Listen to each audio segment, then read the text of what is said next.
The rise and fall of the Roman Empire, 27 BCE to 476 CE. Imagine an empire so vast, so powerful, that it ruled most of Europe, North Africa, and the Middle East for over 500 years. Roads, cities, governments, all built with astonishing precision. But eventually, it crumbled into dust. Yes, we're talking about the Roman Empire, one of the greatest civilizations in human history. But how did it rise? And more importantly, how did it fall? In today's video, we'll break it all down. The rise, the golden age, the cracks, and the final collapse in 476 CE, the beginning of the empire. Let's rewind to 27 BCE. This is when Octavian, the adopted son of Julius Caesar, becomes Augustus, the first emperor of Rome. The Roman Republic had ended after years of civil war. Senators were corrupt, generals were ambitious, and civil unrest was at its peak. The assassination of Julius Caesar in 44 BCE triggered another round of chaos. But Octavian defeated his rivals like Mark Antony and Cleopatra and consolidated power. He cleverly maintained the illusion of a republic. The Senate still existed, consuls were elected, but Augustus held supreme military and financial control. Augustus established a strong central government, expanded infrastructure, reformed taxation, and initiated a period known as the Pax Romana, or Roman peace. This peace lasted over 200 years. Rome was thriving. Roads were built across the empire. Trade flourished. Cities were booming. Latin spread as a universal language. Roman law became the foundation of modern legal systems. He also launched massive public works projects, aqueducts, temples, and roads that still survive today. He reorganized the army and ensured its loyalty by paying soldiers from the imperial treasury. Was Augustus a dictator in disguise, or the genius Rome needed? Some say both. His rule laid the foundations of an empire that would last centuries. The height of power, the Golden Age. Between 96 and 180 CE, a series of 5 emperors ruled wisely and justly. They were called the 5 good emperors: Nerva, Trajan, Hadrian, Antoninus Pius, and Marcus Aurelius. Under Trajan, the empire reached its maximum size, covering nearly 5 million square kilometers. From the coasts of Britain to the sands of Egypt, Roman law and culture held sway. Hadrian focused on strengthening the empire's borders. He built Hadrian's Wall in northern Britain to keep out invading tribes and promoted Greek culture and learning. Roman cities were advanced for their time. They had amphitheaters, temples, libraries, public baths, and forums. Citizens enjoyed access to clean water, public toilets, and heated floors through underfloor heating, hypocaust systems. The economy thrived on trade. Goods flowed freely between the provinces. Olive oil from Hispania, papyrus from Egypt, spices from the East, and gold from Africa. Roman coins were accepted across thousands of miles. And then, cracks began to appear. Internal problems begin. By the 3rd century, trouble was brewing. The empire grew too large to manage effectively. Corruption seeped into every corner. Bureaucracy ballooned. Provinces demanded more autonomy. Emperors were being assassinated frequently. Many were chosen by the army and killed within months.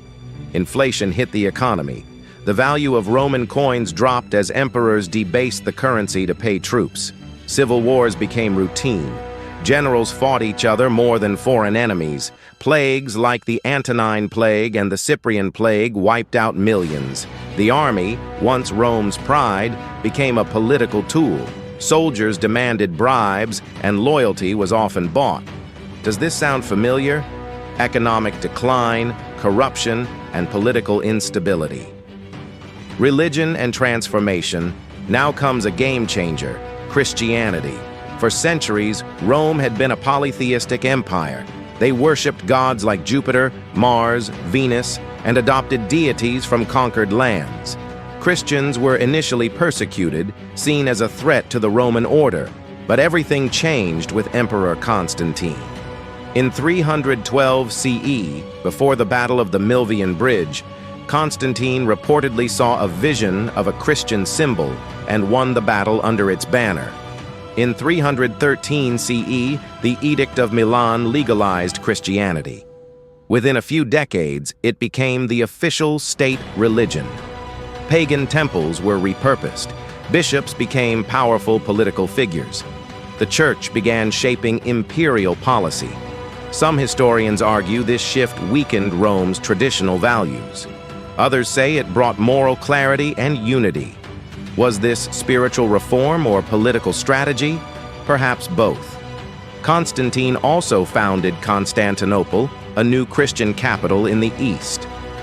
Splitting the empire. In 285 CE, Emperor Diocletian made a bold move. He divided the empire into two parts to improve governance: the Western Roman Empire, capital Milan, Ravenna; the Eastern Roman Empire, capital Byzantium, later Constantinople.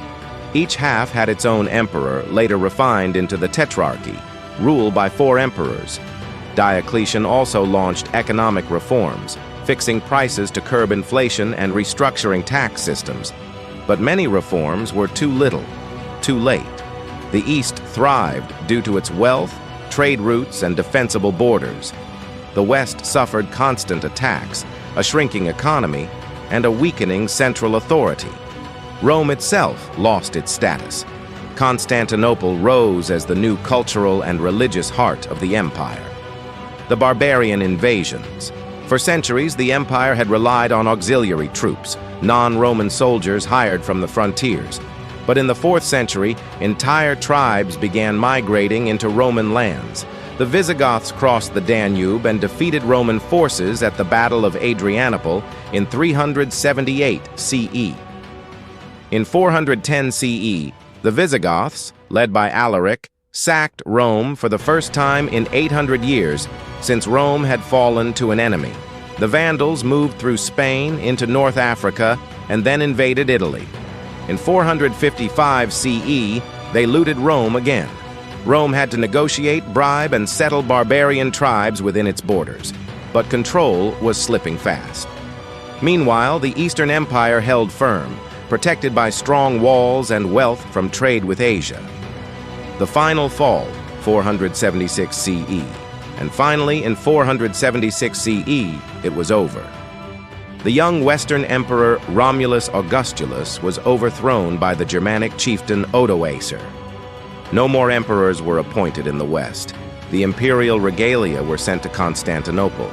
Historians mark this as the end of the Western Roman Empire, though many institutions, cities, and cultures lingered.